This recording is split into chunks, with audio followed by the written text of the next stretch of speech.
Pay the $45,000 or your mansion belongs to us. You filed a fake foreclosure against my property? By this time next week, you'll be homeless. Interesting. They slapped a foreclosure notice on my custom mahogany front door, over $45,000 in completely fabricated fines. These arrogant scammers thought they'd found an easy, wealthy mark in our quiet, luxury neighborhood. They had absolutely no idea the man they were trying to extort was the sitting mayor of the city. My name is David Harrington, and for the last 14 months, I've served as the mayor of Cedar Ridge, a rapidly growing suburban city just outside the main metropolitan sprawl. Before I entered the absolute circus that is local politics, I spent 20 years building a highly successful commercial real estate development firm. I know property law inside and out. I know zoning. I know deeds. And I sure as hell know a scam when I see one. But even with all my experience, I never expected a criminal syndicate to set up shop right on my own front lawn. It all started when my wife, Sarah, and I finally finished building our dream home. It was a sprawling, modern craftsman estate, nestled at the end of a private cul-de-sac in a pristine wooded neighborhood called Whispering Oaks. The property cost us just over $2 million to build, complete with a beautifully landscaped terraced garden, a stone fire pit, and a massive wraparound porch where I planned to spend my incredibly rare days off. When we purchased the 3-acre lot, I specifically chose Whispering Oaks for one uncompromisable reason. There was no homeowners association. The master deed from 1988 clearly stated that the neighborhood was free of any governing body, covenants, or restrictive bylaws. We were free to paint our trim whatever color we wanted, plant whatever shrubs we desired, and live our lives without a committee of busybodies measuring the height of our grass. We had been living in the house for exactly 3 months when the first letter arrived. It was printed on heavy, cream-colored cardstock, bearing a gold foil seal that read, Whispering Oaks, Board of Directors. I remember standing at my kitchen island, sipping a cup of black coffee, completely bewildered as I read the text. The letter formally welcomed me to the neighborhood and then immediately launched into a thinly veiled threat. It claimed that the unauthorized installation of my custom cedar mailbox was in direct violation of Section 4, Article B of the Community Guidelines. I was being fined $250, payable immediately to an address I didn't recognize, and I had 10 days to replace my mailbox with the community standard black metal box. Sarah walked into the kitchen, noticing the confused scowl on my face. "What is it, honey? City council drama already?" "No," I muttered, tossing the heavy paper onto the marble counter. "Someone in this neighborhood is playing a very weird joke. We just got a fine from an HOA that doesn't exist." I assumed it was a scam mailer, the kind of junk mail that preys on confused new homeowners. I threw it in the trash and went to work, dealing with actual city problems like municipal budget deficits and infrastructure grants. As the mayor of a city of 200,000 people, I rarely wore my title on my sleeve when I was off the clock. In my neighborhood, I was just David. I usually spent my weekends in worn-out jeans, an old college sweatshirt, and a baseball cap pulled low over my eyes while I worked in the yard. Most of my neighbors were retired doctors or tech executives who kept to themselves. None of them knew what I did for a living, and I liked it that way. 2 weeks later, the situation escalated from a piece of junk mail to a physical confrontation. I was kneeling in the dirt, planting a row of blue hydrangeas along the front walkway, when a pristine white luxury SUV aggressively pulled up to my curb. The driver's side door swung open, and out stepped a woman who looked like she engineered conflict for a living. She wore a sharp, tailored pantsuit, oversized designer sunglasses, and carried a thick leather binder clutched to her chest like a shield. She marched up my driveway, the sharp clacking of her heels echoing like gunfire. "Excuse me," she barked, not even bothering to offer a greeting. "Are you the homeowner?" I rocked back on my heels, wiping soil from my gardening gloves. "I am. What can I do for you?" "My name is Beatrice Lawson," she said, looking down her nose at me. She eyed my dirty jeans and sweat-stained shirt with obvious disgust.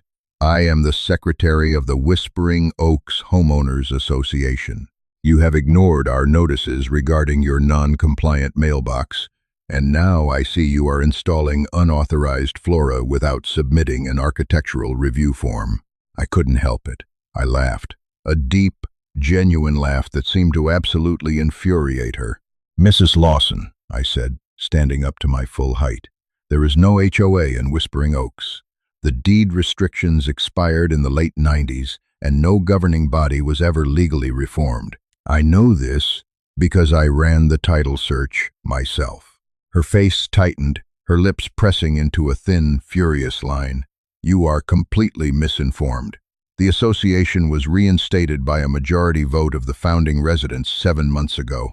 You moved in after the fact, which means you are legally bound by our covenants. I am writing you a citation right now. The fine for unauthorized landscaping is $500, and your mailbox fine has doubled due to late fees." She whipped a pen out of her binder and aggressively scribbled on a carbon copy pad. She ripped the top sheet off and shoved it toward my chest. I didn't take it. It fluttered to the ground, landing in the fresh mulch. "I'm not paying a dime," I told her, my voice dropping its friendly tone. "And if you ever step foot on my property to harass me again, I will have you arrested for trespassing. Have a wonderful afternoon." Beatrice Lawson glared at me, her eyes burning with a venomous intensity. "You wealthy, entitled snobs always think the rules don't apply to you," she sneered. "You picked the wrong neighborhood to play games in, Mr. Harrington. We have lawyers. We will put a lien on this property so fast your head will spin." She spun on her heel, marched back to her SUV, and peeled away from the curb.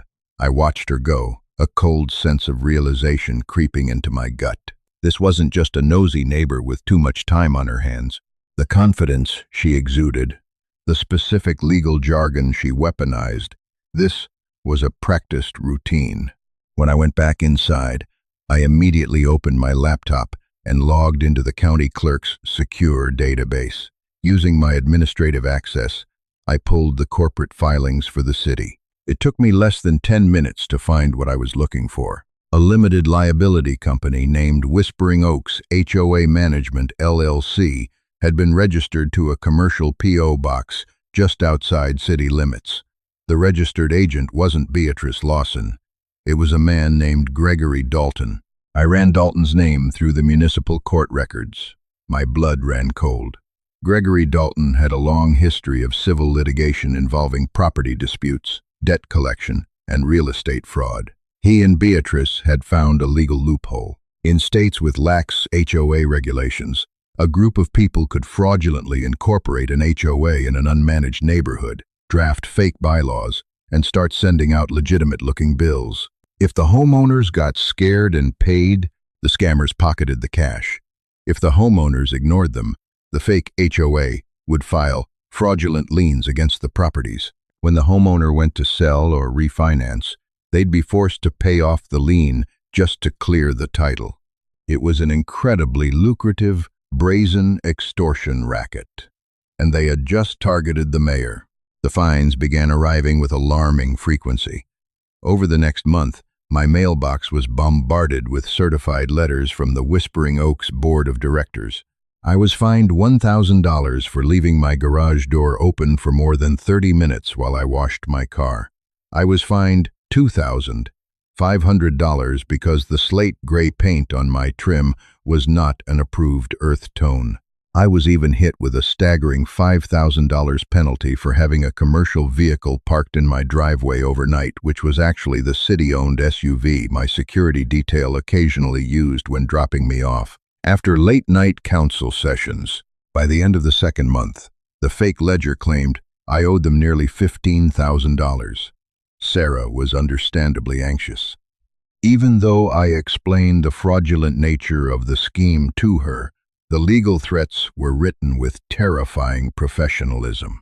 They cited state statutes, referenced property codes, and used aggressive, intimidating language designed to break a normal person's spirit. I needed to see how deep this rot went. I needed to know how many of my neighbors were being bled dry by Gregory Dalton and Beatrice Lawson. A notice arrived stating that the quarterly mandatory homeowners meeting was being held at a rented conference room in a nearby budget hotel. Attendance was supposedly compulsory, with a $200 fine for skipping. I decided it was time to meet the architect of this scam face to face. I arrived at the hotel conference room dressed down in my usual weekend attire, a plain gray sweater and jeans. I slipped into a folding chair at the back of the sparsely decorated room. There were about a dozen other residents present, mostly elderly couples who looked visibly stressed and exhausted. At the front of the room stood Gregory Dalton. He was a slick, heavy-set man, wearing a cheap, shiny suit that fit him poorly. He had the overly confident, predatory smile of a used car salesman who knew he had you trapped. Sitting next to him, aggressively typing on a laptop, was Beatrice Lawson. "Order, please," Dalton announced, tapping a cheap wooden gavel against the folding table. "Let's get through the financials. As you all know, our legal fund is currently depleted due to several non-compliant residents forcing us to initiate lien procedures. I want to remind everyone that paying your monthly assessments is not optional." I watched in silent fury as an older woman in the second row nervously raised her hand. I recognized her as Evelyn Dorsey, a sweet 80-year-old widow who lived a few houses down from me. "Mr. Dalton," Evelyn said, her voice trembling slightly, "I received a notice that I'm being fined $3,000 because my roof shingles have moss on them. I live on a fixed income. I can't afford that, and I can't afford to hire someone to clean it right now. Please, is there any way I can have an extension?" Dalton's smile vanished, replaced by a cold, bureaucratic sneer. "Mrs. Dorsey, the bylaws are very clear. Maintaining property values is our top priority. If we give you an extension, we have to give everyone an extension. If you can't afford to maintain your home, perhaps you should consider downsizing. The fine stands. You have 14 days to pay, or we will begin foreclosure proceedings on your house."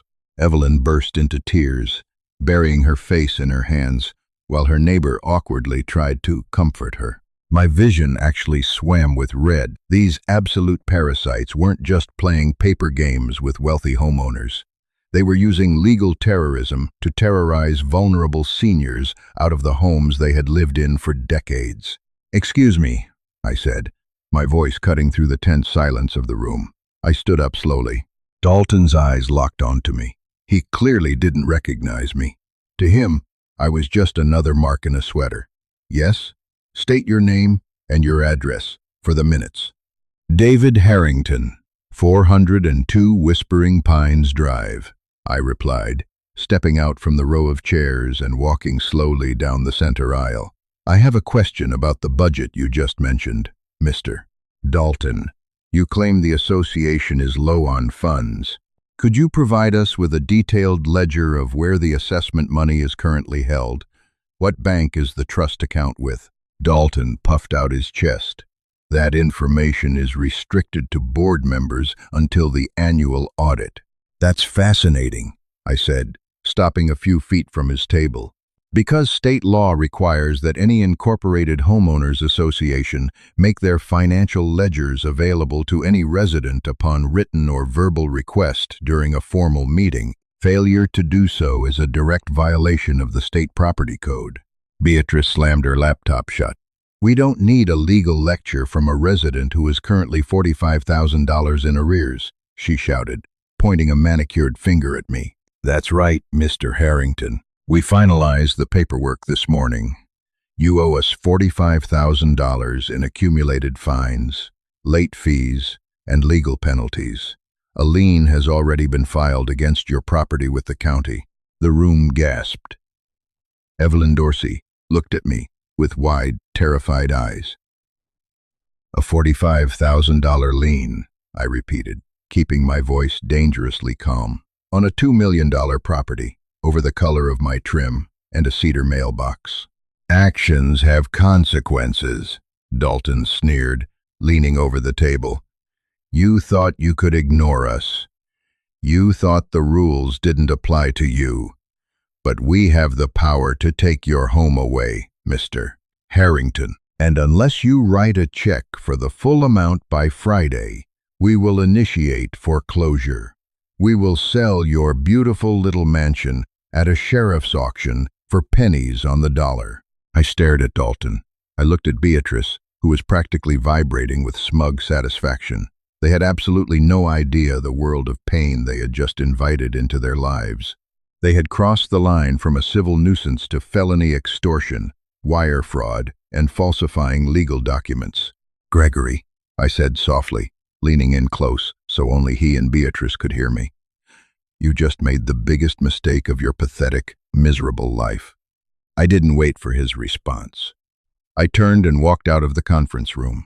As I pushed through the hotel lobby doors into the cool night air, I pulled my cell phone from my pocket and dialed a number I kept on speed dial. "Chief," I said when the chief of police answered on the second ring. "It's David. I need you to assemble the white-collar crimes unit. We have a massive, coordinated fraud ring operating right here in Crestview, and they just handed me the murder weapon on a silver platter." The hunt was officially on. Monday morning, the executive briefing room on the top floor of City Hall transformed into a fortified command center dedicated entirely to the absolute destruction of Gregory Dalton. I stood at the head of the long, polished oak conference table, nursing my third double espresso of the morning, while our lead city attorney, Jessica Rollins, spread a massive, chaotic stack of manila folders and printed spreadsheets across the wood. Chief of Police Robert Sullivan sat to my right, his arms crossed tightly over his chest, his jaw clenched as he stared at the projected image on the smartboard. It was a high-resolution scan of the $45,000 lien Dalton had actually filed against my home with the county assessor's office. "I have to admit, David, they are incredibly brazen," Jessica said, pushing her glasses up the bridge of her nose as she flipped through a stack of bank records we had subpoenaed over the weekend. "We fast-tracked the warrants through Judge Eleanor Davies on Sunday night. Dalton and Lawson aren't just playing neighborhood hall monitor. They have established a highly sophisticated shell corporation. The payments they extort from your neighbors are deposited into a Wells Fargo business checking account under the name Whispering Oaks HOA Management LLC. From there, the funds are immediately wired into a private offshore trust in the Cayman Islands." Chief Sullivan leaned forward, tapping a thick finger against the table. "My detectives have been digging into their backgrounds since you called me Friday night. Dalton isn't even his real name. He was born Gregory Fowler.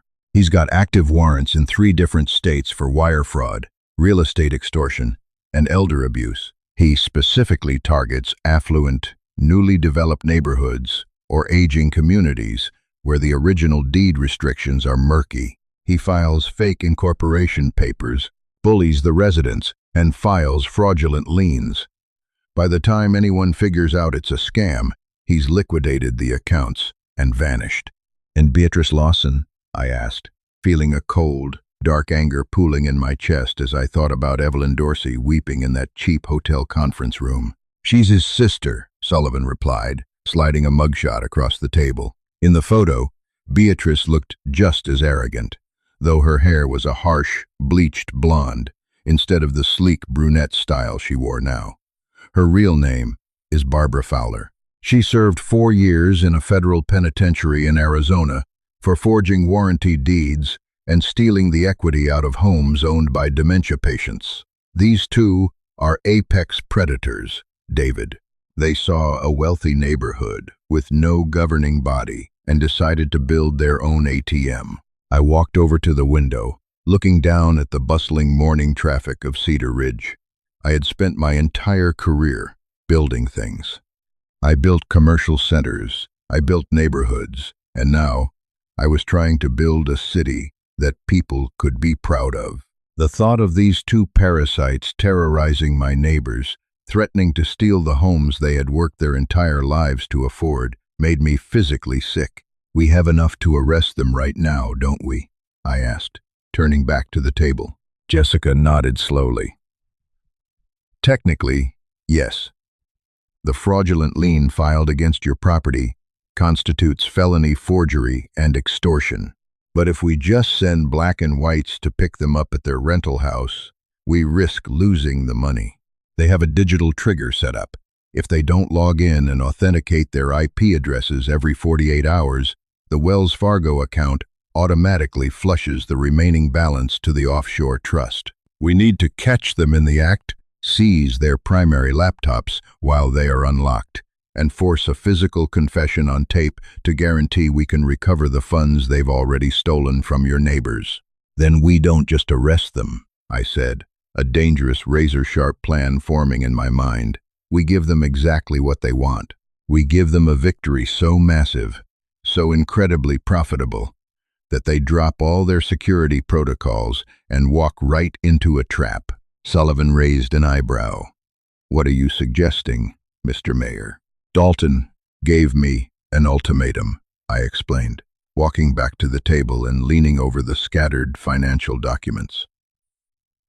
He told me I had until Friday to pay the $45,000, or he would initiate foreclosure on my $2 million house.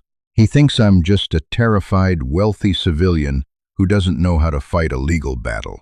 So, I'm going to surrender. Jessica's eyes widened as she caught on to my drift. You want to set up a controlled sting.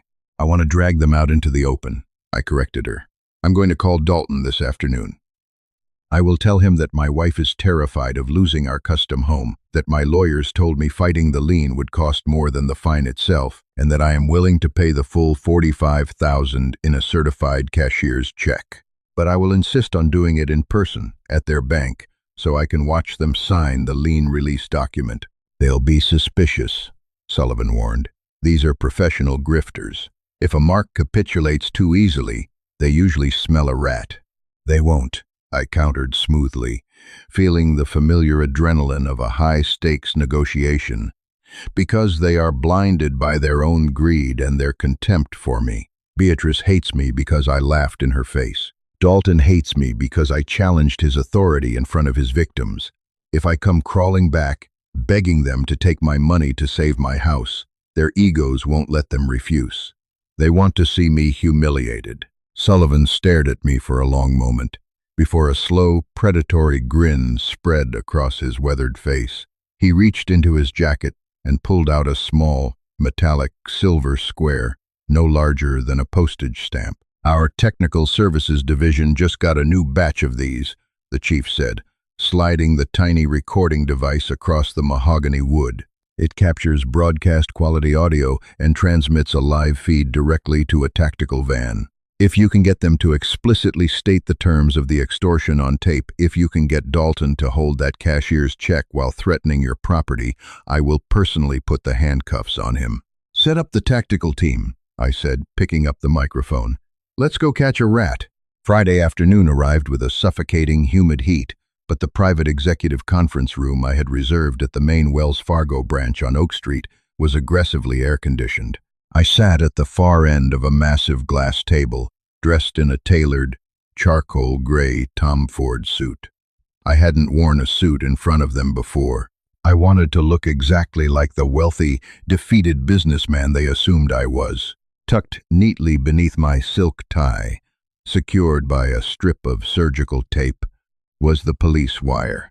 In the parking lot outside, disguised as a municipal utility repair truck, Chief Sullivan and 5 heavily armed detectives from the White Collar Crimes Unit were listening to my every breath. At exactly 2 p.m., the heavy glass door of the conference room swung open. Gregory Dalton and Beatrice Lawson walked in, radiating an aura of smug, triumphant arrogance. Dalton was wearing a slightly better suit today, navy blue, probably bought with the money he had stolen from Evelyn Dorsey. Beatrice carried her signature leather binder, her designer sunglasses pushed up into her bleached blonde hair. "Mr. Harrington," Dalton said, his voice dripping with faux sympathy as he took the seat directly across from me. He didn't offer to shake my hand. "I'm glad to see you finally came to your senses. It's always unfortunate when a resident allows their stubborn pride to jeopardize their real estate assets, but the association is willing to let bygones be bygones." Let's just get this over with, I said, pitching my voice to sound tight, anxious, and utterly defeated. I pulled a pristine, watermarked Wells Fargo cashier's check from my breast pocket and placed it face down on the glass table. I have the $45,000. Before I hand it over, I want absolute assurance that the lien on my property will be immediately dissolved. Beatrice scoffed, opening her binder with a sharp flick of her wrist. The association bylaws dictate that the lien will be lifted within 5 to 7 business days after the funds clear. You don't get to dictate terms to us, David. You broke the rules. You built an unauthorized mailbox. You painted your trim the wrong color. You disrespected this board. You are lucky we aren't charging you a convenience fee for accepting this check in person. I kept my hands resting flat on the table, forcing myself not to smile. I just need to understand the situation clearly, I said, speaking clearly for the microphone taped to my chest. You are officially acting as the legal board of directors for the Whispering Oaks Homeowners Association, correct? We are, Dalton confirmed, leaning forward. His eyes locked greedily on the piece of paper under my hand.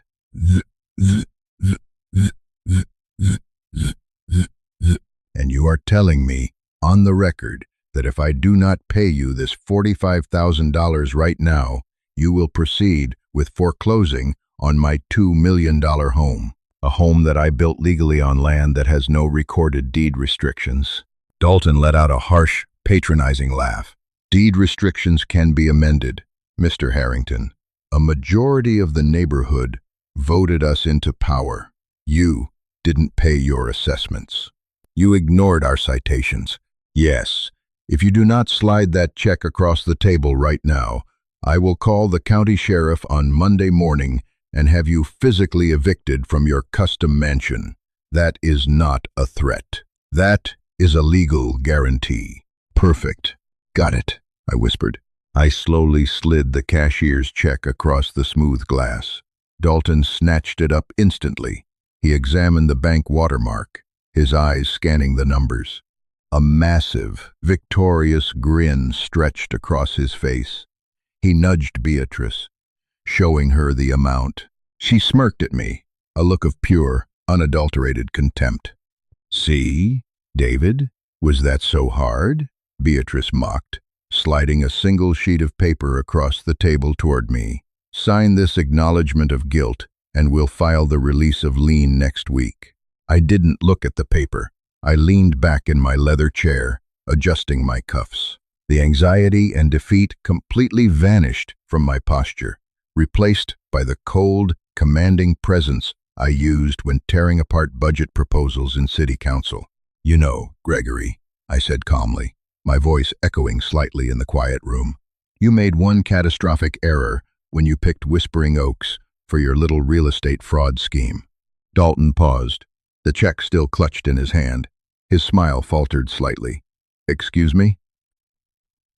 You didn't do your homework, I continued, staring dead into his eyes. You pulled the property records, you saw a bunch of wealthy, older residents, and you assumed it was an easy mark.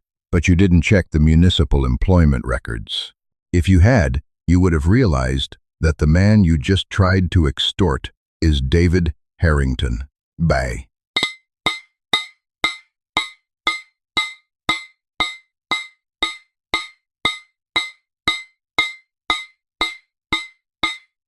One. Beatrice rolled her eyes. We know your name, you idiot. We just cashed your check. I don't think you do, I said softly. Because if you knew who I actually was, you would know that I am the sitting mayor of Cedar Ridge. I oversee the city budget. I oversee the municipal courts. And, most importantly, I am the direct boss of the chief of police. The blood completely drained from Dalton's face. He froze, his mouth falling open slightly as the words registered in his brain. The arrogant sneer on Beatrice's face shattered, replaced by a look of sudden, panicked confusion. You're lying, Dalton stammered, dropping the check onto the table as if it had suddenly caught fire. You're just a real estate developer. I smiled. Now, I'm your worst nightmare. Right on cue, the glass doors of the conference room violently burst open. Cedar Ridge Police, Hands on the table. Do it. Now. Chief Sullivan stormed into the room, his gold badge gleaming under the fluorescent lights, followed instantly by 3 heavily armored detectives. Detective Harrison Bradley, a massive man with shoulders like a linebacker, grabbed Dalton by the collar of his cheap suit, ripped him out of his chair, and slammed him face first onto the glass table. Beatrice let out a piercing shriek, jumping up and trying to scramble toward the secondary exit, but a female officer was already there, grabbing her wrists and violently twisting them behind her back. The sharp, metallic ratcheting sound of handcuffs clicking into place echoed like music in the small room. Gregory Fowler, also known as Gregory Dalton, Chief Sullivan barked, standing over the terrified, trembling man, pinned to the table. You are under arrest for felony extortion, wire fraud, forgery of legal documents, and grand larceny. You have the right to remain silent, which I highly suggest you do, because you just threatened to steal the mayor's house on a live police wire. Dalton's cheek was pressed flat against the glass, his eyes wide and terrified as he looked up at me. He was hyperventilating, completely unable to comprehend how fast his entire world had just collapsed. Beatrice was sobbing hysterically, screaming that it was all her brother's idea, desperately trying to throw him under the bus to save herself. I stood up slowly, picked up my cashier's check, and slipped it back into my pocket. I leaned down until I was inches from Dalton's face. I told you, I whispered, echoing the words I had spoken in that hotel meeting. You made the biggest mistake of your miserable life. Watching Gregory Fowler and his sister being unceremoniously shoved into the back of a black and white police cruiser was incredibly satisfying, but the operation was far from over. Catching the criminals was only half the battle. Recovering the money they had stolen from my neighbors was the true objective. As the patrol cars pulled away from the bank, Chief Sullivan and I immediately piled into his unmarked SUV. We had to move fast. Detective Bradley was already en route to the Fowlers' rented townhouse on the other side of the city with a tactical cyber unit.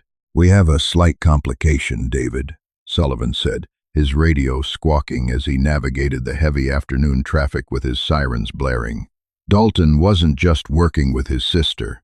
Our financial crimes unit just flagged a secondary IP address pinging the Wells Fargo account. Someone else has remote access, and they are currently trying to initiate a manual wire transfer of the entire ledger balance to the Cayman Islands. My jaw tightened. Who is it? We traced the IP to a local strip mall, Sullivan replied, taking a hard left turn that pushed me against the passenger door. It's a private notary office. The proprietor is a man named Cameron Hayes. He's the notary whose official stamp is on every single fraudulent lien Dalton filed with the county. He must have realized something was wrong when Dalton missed his check-in, and now he's burning the evidence and flushing the cash.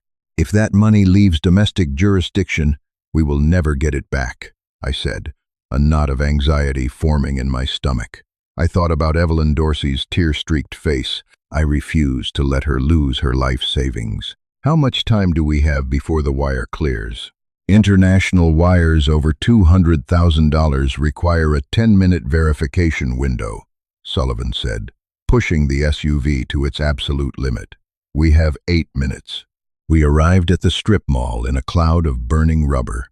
I didn't even wait for the SUV to fully stop before I threw my door open and sprinted toward the glass storefront that read, Hayes Legal and Notary Services. Sullivan was right behind me, his hand resting on his holstered weapon. I smashed through the front door, the bell above it violently ringing. Cameron Hayes, a thin, frantic-looking man with a receding hairline, was sitting behind his desk, his fingers flying across a mechanical keyboard.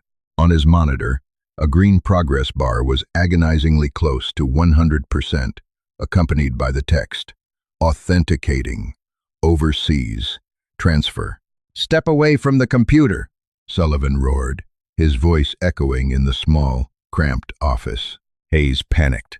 Instead of stepping away, his hand darted toward the mouse to click the final authorization button. He was going to send the money. I didn't think. I just reacted. Drawing on my days playing college rugby, I vaulted over the low reception counter, grabbed Hayes by his shirt collar, and hauled him out of his ergonomic desk chair. He crashed onto the thin commercial carpet with a yelp. I immediately reached forward and ripped the power cord from the back of the desktop tower. The screen instantly went black. The cooling fans whirred to a dead stop. Sullivan rushed behind the desk, pulling a pair of zip ties from his tactical vest and securing Hayes's wrists. "Cameron Hayes, you are under arrest for conspiracy to commit wire fraud. And just for the record, your timing is terrible." I let out a long, shuddering breath, leaning against the desk. We had done it. We had severed the connection before the final authorization could clear the banking node. The money, nearly $300,000 extorted from innocent people, was still frozen in the domestic account.